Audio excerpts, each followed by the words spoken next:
যে আমার সামনে এত তাফালিং করে লাভ নাই, তো ভোটের দিন দেখাতে হবে। ভোটের দিন জয়যুক্ত হয়ে এসে দেখাতে হবে, তখন বুঝবো এই শক্তিটাকে ভোটের দিন দেখাতে হবে। হ্যাঁ, এগুলো তো আমরা করবো, যেগুলো দাবি দাও দিলেন বা আমি যেগুলো বললাম, কিন্তু আপনাদের একটা কাজ আছে। হ্যাঁ,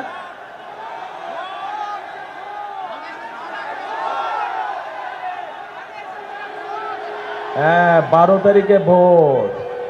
এই ভোটে ধানের শীষকে জয়যুক্ত করতে হবে। কারণ এক মিনিট এক মিনিট এক মিনিট এক মিনিট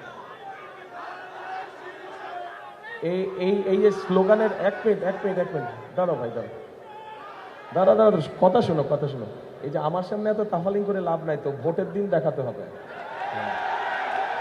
আমার সামনে তাফালিং করে লাভ আছে কোনো? ভোটের দিন জয়যুক্ত হয়ে এসে দেখাতে হবে, তখন বুঝবো এই শক্তিটাকে ভোটের দিন দেখাতে হবে।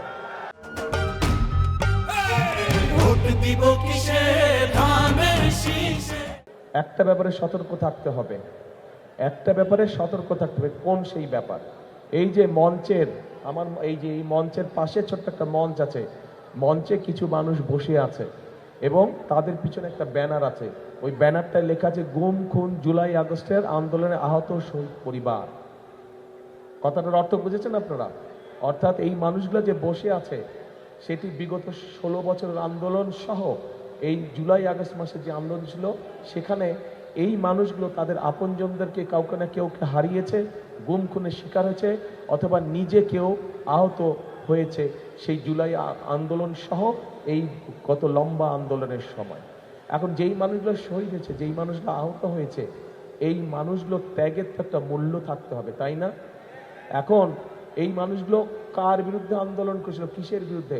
ওই যে আপনারা 12 তারিখে যে ভোট দিবেন, ওই ভোটের অধিকার আপনাদের কাছ থেকে, বাংলাদেশের মানুষের কাছ থেকে এক পক্ষ কেড়ে নিয়েছিল এবং তাদের বিরুদ্ধে আন্দোলন করতে গিয়েই এই পরিবারগুলো তাদের আপনজনদেরকে হারিয়েছে অথবা বিভিন্নভাবে নিজেরাও নির্যাতিত হয়েছে, অত্যাচারের শিকার হয়েছে।